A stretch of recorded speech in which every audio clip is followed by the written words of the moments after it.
인간의 가장 큰 불행이 뭘까 생각하게 됩니다. 하나님이 뜻대로 지음받은 인간이 하나님의 뜻대로 살지 않고 하나님의 뜻을 잃어버린 모습으로 살아가고 있는 그것이 바로 인간의 불행이다라고 생각합니다. 그게 바로 죄입니다. 하나님의 뜻에 불순종하는 삶을 말하는 거죠.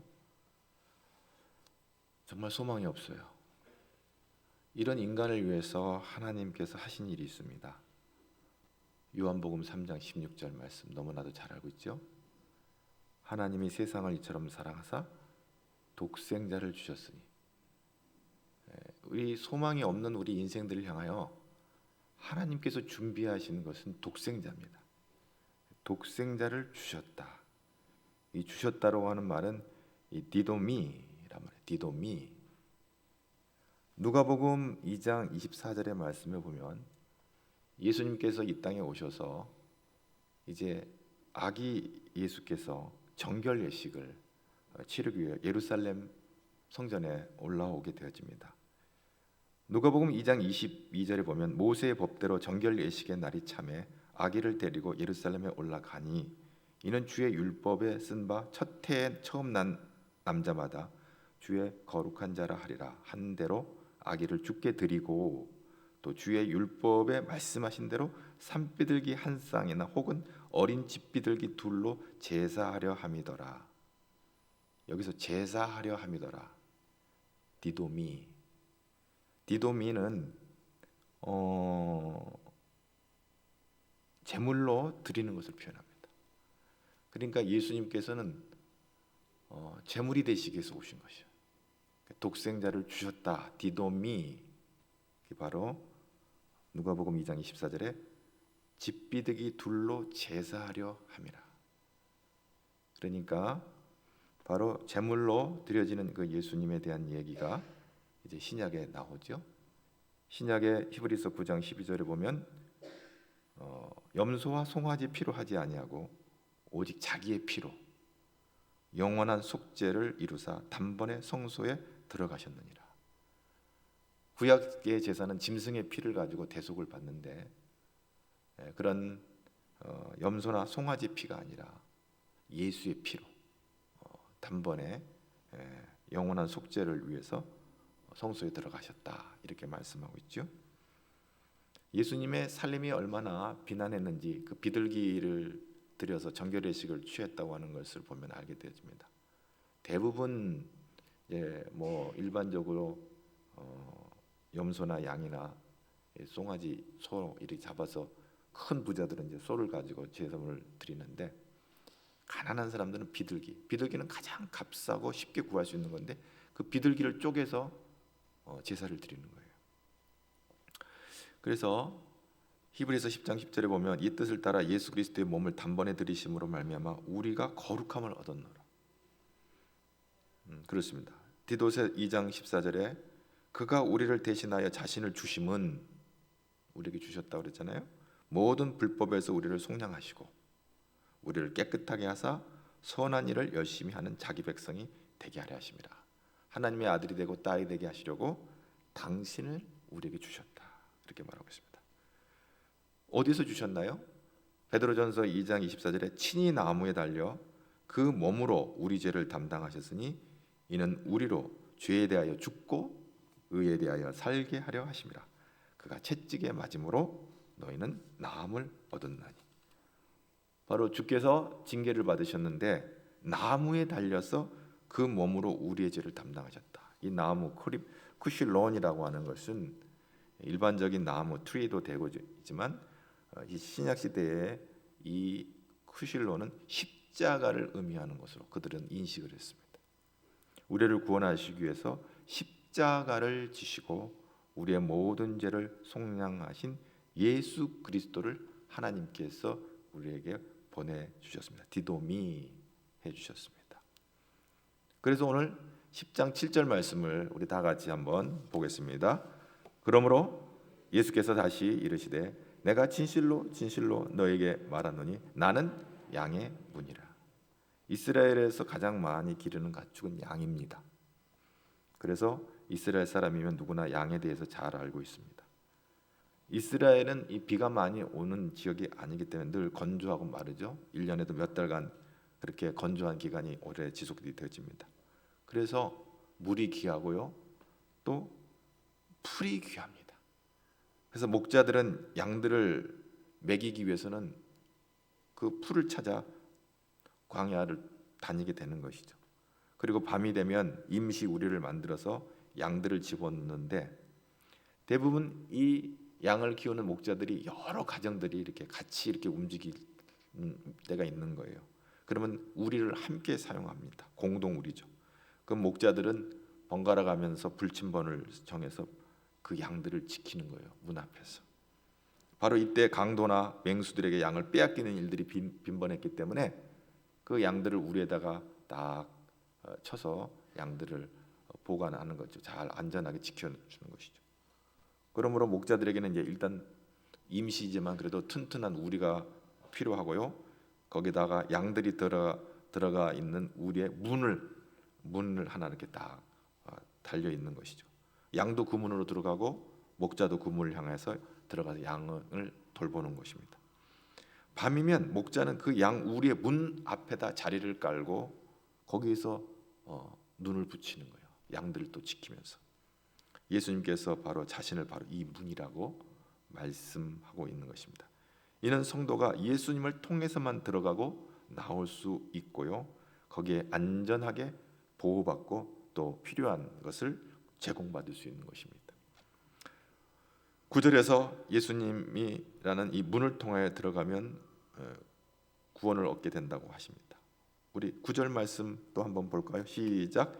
내가 문이니 누구든지 나로 말미암아 들어가면 구원을 받고 또는 들어가며 나오며 꼴을 얻으리라. 그 문으로 들어가야 안식을, 그러니까 보호를 받는 거예요. 이건 구원이라고 표현했죠. 영적인 단어를 사용했습니다. 그런데 그 우리를 비유를 해가지고 예수님께서 말씀하시는 거예요.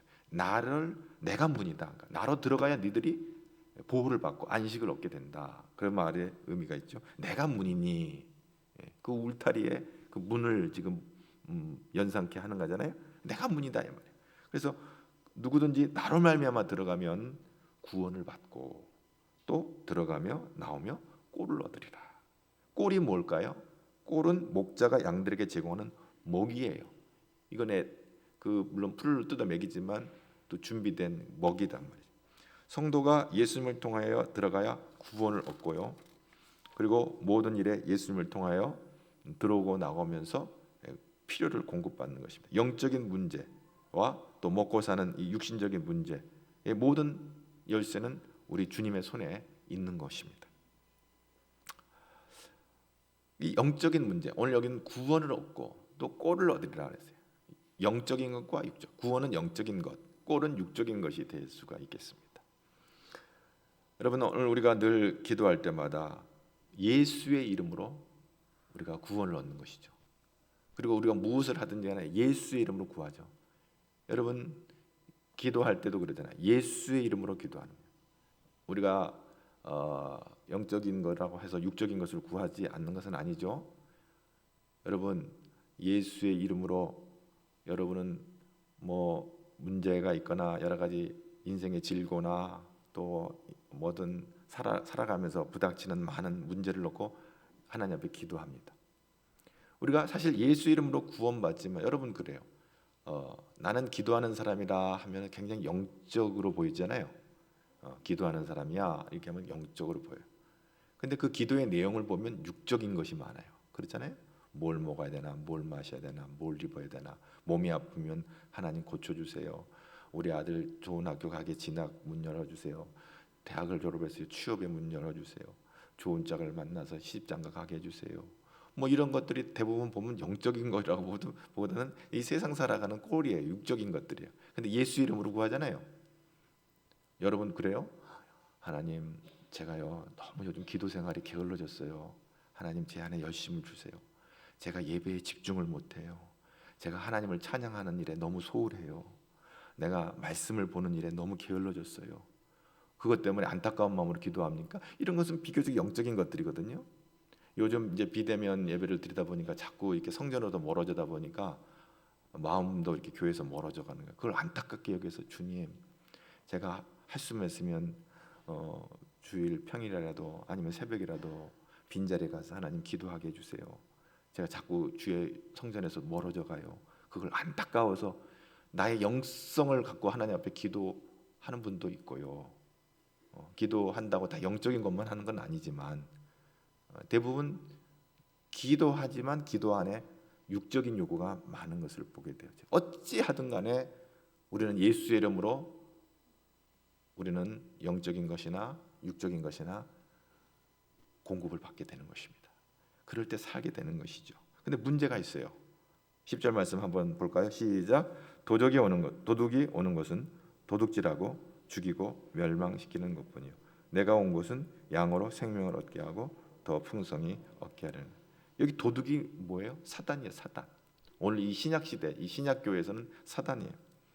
사단이 오는 것은 죽이고 도둑질하고, 그러니까 우리의 이 생명을 사단이 도둑질하는 거예요. 이 도둑은요, 이 도둑은 사단의 영의 감동을 받고 살아가는 사람들이죠. 성령의 감동을 받는 것이 아니라, 성령의 감동을 받으면 기도하게 될 거 아니에요. 하나님도 의지하게 될 거 아니에요. 근데 사단 마귀의 감동을 받으면 못해요. 마귀가 우리의 미운 마음을 주면 그거를 영접하고 미운 마음을 갖고 살게 되고, 어떻게 하든지 우리 마음 가운데 부정한 마음, 악한 마음들 올 때 거절하지 않냐고 그런 마음들을 받아들이고 사단이 우리를 감동하는 대로 우리의 삶을 드리는 거예요. 사단에게 순종하는 삶이 되는 거예요. 그렇게 되면 어떻게 돼요? 우리의 믿음이 잃어버려지게 되고 우리의 생명을 잃어버리게 되는 것입니다.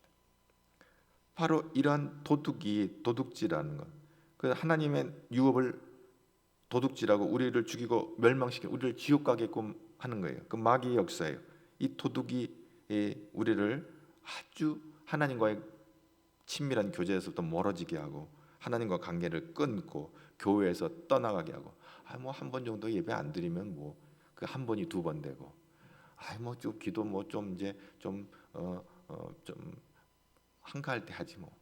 그러다가 기도 생활 게을러지고, 그래서 영적으로 하나님과의 관계가 자꾸 멀어져 가고, 그런 친밀한 교제들이 잃어버릴 때 우리는 마귀가 기뻐하는 삶을 살게 되는 것입니다. 그래서 하나님의 뜻을 헤아리지 못하고 자기 생각에 매여서 자기 고집대로 살아가게 되는 것이죠. 그리고 결국은 하나님을 대적하는 삶을 결과적으로 사는 것입니다. 이게 바로 도둑입니다. 도둑이 우리의 마음을 이렇게 침투하는 거죠. 그 다음에 문제가 이제 삭군이 나오는데 12절 말씀을 한번 볼까요? 다 같이 봅니다. 삭군은 목자가 아니요 양도 재앙이 아니라 이리가 오는 것을 보면 양을 버리고 달아나니 이리가 양을 물어가고 또 해치느니라. 이 삭군의 특징은요, 매사를 이익에 따라 행동하는 겁니다. 이익이 있느냐 없느냐, 모든 것을 이해관계로 결부해서 행동하는 사람들. 모든 인간관계도 그래요. 20-30년 전에는 그랬대요. 우리 이 패턴을 연구하는 이 문화학자들의 그 말들을 빌어보면 20년 전, 20-30년 된 사람들은 어떤 말을 들으면 그게 정말이냐고, 그게 정말입니까? 이렇게 물어봤다는 거예요. 그 패턴이, 언어의 그 패턴이. 근데 요즘 시대 사람들에게는 이런데 뭔 말을 들으면 그게 내게 이득이 되는가? 이렇게 응신을 한다는 거예요. 자신에게 이익이 되지 않으면 움직이지를 않아요. 자기에게 이득이 돼야만이, 남들이 아무리 좋다고 그래도 그 좋은 것이 나한테 이득이 돼야 움직이는 거예요. 여러분 그러잖아요. 전도하고 뭐 아무리 이렇게 인도해도 이해관계를 따져서 교회도 나오는 거예요. 이해관계가 안 되면 절대 움직이질 않아요. 도둑이 도둑질하는 것도 자기 이해관계가 있어서 도둑질하는 거예요.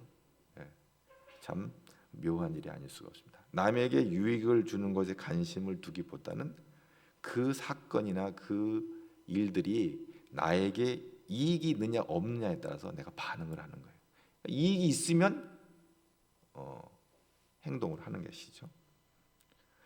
그렇기 때문에 이리가 오는 것을 보면 양을 버리고 달아나는 삭군의 목자는 뭐예요? 걸음 하나 살려라. 자기 이해관계에 이리가 오는 것을 보면 도망가는 거예요. 자기한테 유익하지 않다고 보는 거예요. 양을 버리고 도망. 그러면 싹군이다 이렇게 말해요. 근데 여기에 반대되는 모습이 나오죠. 바로 선한 목자. 14절 한번 봅니다. 나는 선한 목자라. 나는 내 양을 알고 양도 나를 아는 것이 아버지께서 나를 아시고 내가 아버지를 아는 것 같으니 나는 양을 위하여 목숨을 버리노라. 이 하나님의 뜻 가운데 모습이 바로 이 목자의 모습인데, 여러분 뭐 멀리 갈 거 없이 여러분의 가정을 봐도 우리가 자녀들을 돌보는 이 부모의 심정이 그렇잖아요. 부모는 자녀들에게 강도나 도적이 될 수가 없습니다. 자식이 도움이 되지 않는다고 버리면 싹구는 없어요. 대부분 부모들은 다 그래요. 물론 가끔 뉴스를 들고 충격적인 그런 여러 가지 뉴스를 접하긴 하지만 대부분 부모는 자기는 굶어도 자식은 먹이고 입히고 공부시키고 다 그런 마음이 있어요. 목숨을 버리기까지 사랑하는 목자의 심정이 부모에게 있는 거예요. 바로 예수님께서 우리의 목자의 이제 모델이 되고 있는 것입니다. 오늘 15절의 말씀 결정적인 말씀이잖아요. 한번 보겠습니다. 시작. 아버지께서 나를 아시고 내가 아버지를 아는 것 같이 나는 양을 위하여 목숨을 버린다. 난 양을 위하여 목숨. 목자는 양을 버리고 자기 살 궁리를 위해 피하지 않아요. 이 선한 목자는 어떤 위험이 있어도 자기 목숨을 돌보지 않고 양을 구하기 위해 희생할 각오가 되어 있습니다. 또 참된 목자인 것을 알려면 위기 때, 고난의 때를 보면 알아요. 위기가 닥치면 도망가는 건 싹군이고 목숨을 걸고 양을 지키는 것은 선한 목자가 되는 것입니다. 팔레스틴의 목자들을 보면 밤낮 없이 맹수의 위협으로부터 양들을 지키기 위해 자기 온 마음과 정성과 또 목숨, 심지어는 자기 온몸을 돌보지 않고 그렇게 양을 지켜나가는 것입니다. 바로 이 목자가 예수 그리스도인 것을 믿습니다. 이런 문화적 풍토와 배경 가운데 바로 내가 선한 목자다라고 주님께서 자기의 정체를 밝힙니다. 그래서 오늘 말씀 속에서 예수 그리스도께서 그 양의 문이 되어 주신다 하고 예수님을 목자로 우리를 이제 양으로 이렇게 비유하시며 우리를 돌보시는 것을 말씀하고 있습니다. 그래서 오늘 그 말씀 속에 가만히 보면은 예수님이 우리의 목자가 되시는 그 이유가 오늘 보면 예수님이 아버지를 알고 아버지께서 예수를 아는 것 같이 친밀한 교제가 이루어집니다. 똑같이 우리가 예수님을 알고 예수님이 우리를 아는 거. 이 목자들이 팔레스틴의 목자들이 막 수십 수백 마리 양들인데 그걸 다 구별해요. 자기 양을 다 이렇게 구별을 해요. 알아요. 비슷비슷한데 모양이 비슷비슷한데 알아요. 그런데 놀라운 것은 이 양들도요 자기 주인의 목소리를 알아요. 그래서 여러 식구들이 이렇게 양을 한 우리의 공동 우리에 넣어서 아침에 또 다시 길을 나설 때 그 목자가 자기 양을 부르면 그 목자를 졸졸졸 양들이 다 따라가는 거예요. 참 신통방통한 것이 양들이 목자의 음성을 알고 그렇게 목자를 따라가는 것을 보게 되어져요. 참 놀라운 일이 아닐 수가 없어요. 참 하나님이 어떻게 이렇게 그런 동물들을 그렇게 만들어 놓으셨는지. 자, 그래서 왜 양이 따라가요? 목자를 따라가야 사니까. 거기 따라가야 꼴을 얻어먹고 따라가야 사니까 목자의 뒤를 졸졸졸 따라가는 거예요.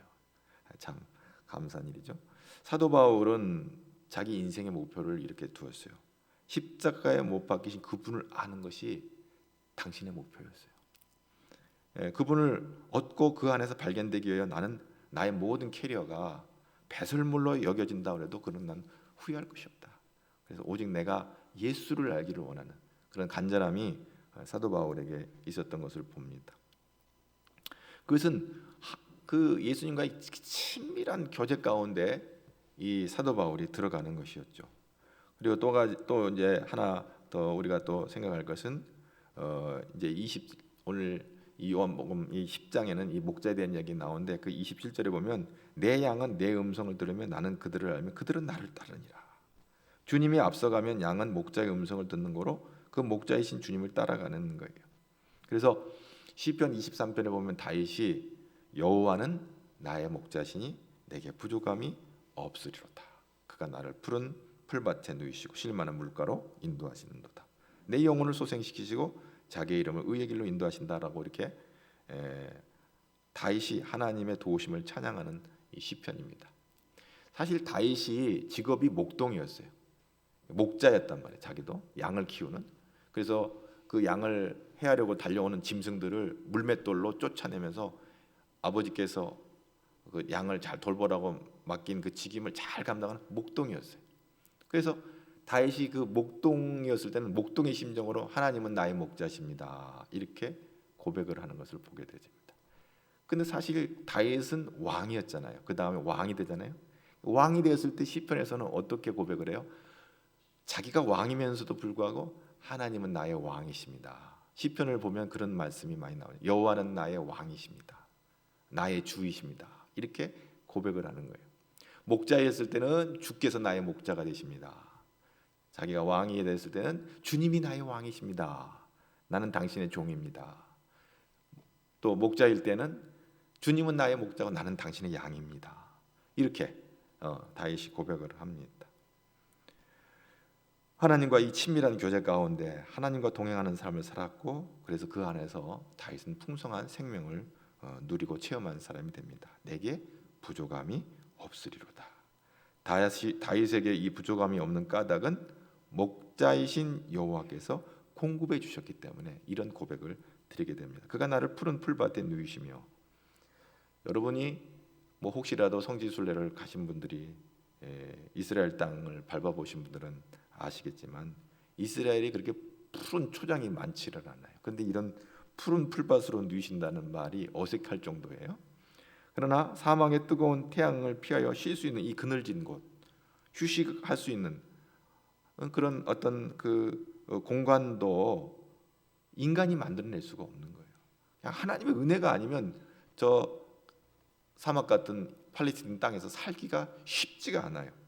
그래서 그것마저도 하나님이 인도해 주시지 않으면 살 수 없다. 그것도 하나님이 허락하신 안식이 되는 거예요. 또 쉴만한 물가로 인도하시는 것. 무슨 홍수가 나서 막 물이 쏟아지는 게 아니라 그냥 겨우 목마른 목을 겨우 축일 수 있는 그냥 그 물, 그냥 얼마 안 되는 그 물이라 할지라도 편하게 물을 마시고 안식할 수 있다는 것, 그것만도 하나님의 은혜다 하는 것입니다. 그리고 의의 길로 인도하신다. 평탄한 길로, 형통한 길로. 목자가 죽음의 길로 데리고 가는 게 아니라 생명의 길로 인도하시는 것입니다. 그래서 사망의 음침한 골짜기로 다닐지라도 내가 두려워하지 않는 것은 주의 지팡이와 막대기로 나를 인도하신다 하는 것입니다. 그리고 심지어는 원수의 목전에서 내게 상을 차려주시고 기름을 내 머리에 부으신다. 하나님은 원수를 갚아주실 뿐만 아니라 다윗이 하나님과 동행할 때 하나님으로부터 풍성한 공급을 받음으로 마치 잔치상을 받는 것 같은, 여러분들이 살다가 잔치를 할 때가 가끔 있습니다. 뭐 생일에도 그렇겠죠. 상을 받게 되는데 다윗은 목자 대신 하나님으로부터 그런 마치 그런 대접을 받는 것으로 그렇게 묘사하고 있습니다. 그래서 이런 시편 23편의 공통점의 결론은 뭐예요? 하나님이 우리를 보호하지 아니하지만 살아갈 수가 없는 존재가 바로 우리다 하는 것입니다. 양이 목자 없으면 살아갈 수 없는 그런 생명의 관계를 다윗이 시편 23편을 통해서 말씀하고 있는 것입니다. 하나님의 백성을 하나님만이 지켜내실 수 있는 그 영역에서 은혜를 베푸시고 하나님의 생명이 공급되어지는 것입니다. 사도행전 13장에 가보면은 그 22절에 이스라엘의 1대 왕, 구약시대 이스라엘 1대 왕은 사울이었고 2대 왕이 다윗이었잖아요. 그런데 거기에 이런 말씀이 있어요. 사도들이 말씀을 전하면서 사울을 40년간 주셨다가 패하시고 다윗을 왕으로 세우시고 증언하여 이르시되 내가 이새의 아들 다윗을 만나니 내 마음에 맞는 사람이라 내 뜻을 다 이루리라. 다윗을 향하여서 쟤는 내 마음에 쏙 들어. 하나님께서 그렇게 말씀하셨다는 거예요. 예. 목자 대신 여호와는 나의 목자십니다 하고 탁 하나님과 붙어가지고 양이 목자한테 쫙 붙어가지고 그 졸졸졸 따라다는 것처럼 이렇게 다윗이 이렇게 고백을 할 때 하나님은 뭐라고 말해요? 쟤는 내 마음에 쏙 든다, 이렇게 말씀을 하고 있는 것입니다. 예수님은 우리 모두를 양이라고 말씀하시면서 우리 삶 속에 하나님의 생명의 풍성이 공급되기를 원하십니다. 그러기 위해서 이 땅에 오신 것입니다. 생명을 주시려고 이 땅에 오신 것이죠. 지난 주간에도 우리가 라오디아 교회에 대해서 우리가 잠깐 말씀을 나눴는데, 이 라오디아 교회가 굉장히 부유한 도시입니다. 그래서 재정도 넘치고 교회가 아주 풍성했어요. 그래서 자기들 스스로는 우리는 부자야, 이렇게 자기 스스로를 그렇게 생각을 했습니다. 그런데 주께서는 뭐라고 하시면 너희들은 영적으로 가난한 사람들이다, 헐벗은 사람들이다, 눈먼 사람들이다, 이렇게 말을 해요. 그 왜 그래요? 하나님의 그 영적인 그 은혜를 공급받지 못하고 세상적인 물질적인 것에 빠져가지고 우리는 부자야 하지만 그들은 영적인 잠을 자는 거예요. 기도도 하지 아니하고 말씀을 묵상하지도 아니하고 세상 좋은 내 귀를 즐겁게 하고 내 눈을 즐겁게 하는 것에 빠져가지고 세상 연락에 취해요. 그래서 세상에 빠져서 주님을 알지 못하는 사람들을 향해 뭐라고 하면 너희들은 눈먼 사람들이야. 지난번 주일에도 역시 실로암 목가에서 그 눈을 뜨게 된 맹인에 대한 얘기 여러분 들었습니다. 그 맹인이 눈을 뜬 것은 그가 맹인이 정말 예수님을 만나서 눈을 떴지만 거기서 끝나지 않잖아요. 그가 다시 영안이 열려져서 예수님을 구주로 영접하는 것까지 연결되잖아요. 사람들은 그래요. 저 사람 무슨 죄가 많아가지고 이렇게 저기 맹인으로 저렇게 태어났습니까? 라고 물었을 때 예수님이 뭐라고 했어요? 하나님이 하시고자 하시는 것이 있다. 그때 예수님을 만날 때 이 맹인은 하나님의 구원에 참여하는 놀라운 구원을 얻고 심지어 그 바리새인들을 향해 너희들이 맹인이야, 눈 떴다고 하는 너희들이 맹인이야. 왜? 예수를 영접지 않냐고 예수를 거부하는 그 바리새인들을 향하여 그렇게 말하잖아요. 그렇습니다. 그들은 우리의 목자 되신 예수님을 만나지 못했기 때문에 그렇게 말한 것입니다. 여러분, 오늘 우리의 생명은 예수 안에 있는 줄로 믿습니다. 그래야 오늘 우리의 어떤 사명을 감당하는 거예요. 그 요한복음 2장 6절에 보면 가나의 혼인잔치에서 그 포도주가 떨어진 얘기 나오는데요. 그 요한복음 2장 6절에 거기서 유대인의 정결 예식을 따라 두세 통 드는 도랑어리 6이 놓였는지라. 여기 도랑어리가 6개에 담긴 물은요, 사람들이 집에 방문하게 되면 손과 발을 씻는 그 물을 거기다가 이렇게 담아놓은 물통이에요. 근데 이런 물은 뭐 그렇게 깨끗한 물은 아니에요. 그냥 뭐 구정물일 수도 있고 버려도 될 물, 뭐 가치 없는 물일 수 있습니다. 그런데 이 물을 사용해서 예수님이 포도주를 만들어 버려요. 요한은 이 사건을 어떻게 해석하냐면요, 예수님이 하신 이 사건을 통해서 정말 구정물 같은 인생, 버려도 될 사람들, 찬밥 신세의 사람, 보잘것없는 사람, 더러운 인생, 실패한 인생 같은 우리를 향내나는 포도주와 같은 새 생명으로 바꾸어 주시러 오신 그 예수님을 보고 있어요. 요한은 내 환경과 여건이 어떻게 됐든지 간에 내가 예수 그리스도의 생명으로 인해 포도주 같이 단맛을 내는 인생이 되는 것과 같이 우리가 예수님을 나의 목자로 모시게 되면 이 놀라운 복이 저와 여러분 안에게 임하게 될 줄로 믿습니다. 바로 십자가에서 생명길을 열어놓으시고 이로써 거듭난 생명을 가진 자가 저와 여러분이 된 줄로 압니다. 여러분, 그 요한복음 10장 28절에 내가 저희에게 영생을 주노니 영원히 멸망치 아니할 터요 저희를 내 손에서 빼앗을 자가 없다, 이렇게 말합니다. 강도와 도적들이 판을 치고 사꾼들이 소리 지르고 있는 이 세상 가운데 우리는 목자 되신 예수님을 꼭 붙잡는 저와 여러분 되기를 주님의 이름으로 축복합니다. 우리의 선한 목자 되신 예수 그리스도를 따라갈 때 우리 교회가 복받고 여러분의 가정이 복받고 여러분의 아들 딸들이 복받고 여러분의 손자 손녀들이 복받고 우리나라가 복받고 오늘 예배에 대면 비대면으로 참석한 분들이 복을 받게 될 줄로 믿습니다. 그렇습니다. 오늘 이 영상 앞에 앉아서 예배하시는 분들도 참 귀해요. 뭐 사람들은 그래요. 뭐 영상 앞에 예배가 되겠느냐. 그래도 영상 앞에 나와서 예배해야 된다고 영상 앞에서 예배하는 거 귀해요. 여러분, 현장에 나와서 딴 생각하는 것보다도 영상 앞에서라도 단 10분이라도 집중해서 말씀을 듣는 게 귀한 거예요. 물론 현장에 나오신 분도 하나님께서 이렇게 나와서 예배할 수 있도록 마음을 감동해 주셔서 예배를 드릴 수 있다고 하는 게 얼마나 감사해요. 가급적이면 현장에 나와서 예배 드리는 것이 더 집중력이 있잖아요. 그러나 어떠한 형편과 어떠한 상황과 조건 속에서도 나의 목자 되신 예수 그리스도를 꼭 붙잡으면 그분으로부터 구원과 꼴이 공급될 줄로 믿습니다. 내가 그 문을 통해서 구원을 받고 또 들어오면서 나오며 꼴을 얻게 되는 것입니다. 오늘 참 어려운 시대를 살아갑니다. 이 시대에 우리의 소망은 예수밖에 없습니다. 예수님만이 우리의 선한 목자입니다. 여러분, 자기 자신도 믿을 것이 못 돼요. 우리 이 세상 살다 보면 자기 자신도 의지할 것이 못 돼요. 오직 예수만이 나의 목자가 되셔서 나를 살리시고 나에게 생명을 주시는 줄로 믿습니다. 나를 위해서 십자가에서 몸버려 피 흘려 죽기까지 사랑하신 나의 목자 예수 그리스도, 그 예수 그리스도의 생명을 이번 한 주간도 풍성하게 누리는 우리 가제로의 성도들 되기를 주님의 이름으로 축복합니다. 여러분의 그 기도 가운데 세상의 육적인 내용만 담겨질 것이 아니라 오늘 이 어려운 시대를 살아가면서 하나님과의 관계가 좀 부족하고 좀 느슨해졌다고 하면 더욱더 하나님께로 더 집중하고 하나님께로 더 가까이 나아가는 우리 가제울의 모든 성도들 되기를 축복합니다. 주께서 지켜주실 줄로 믿습니다.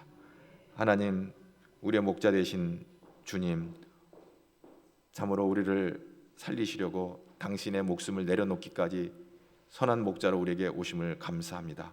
주님, 그 생명이 우리에게 공급되어서 양의 문인 되신 예수님으로 말미암아 구원 얻게 하시고 우리가 그 우리 안으로 들어가며 나가며 주의 예비하신 꼴을 누림으로 풍성한 생명을 누리는 믿음의 백성들 되게 하여 주시고 주께 더 집중하며 주와 더 친밀한 교제를 나누며 하나님 나라 가기까지 주님과 동행하는 믿음의 아들 딸들이 다 되도록 복 내려 주옵소서.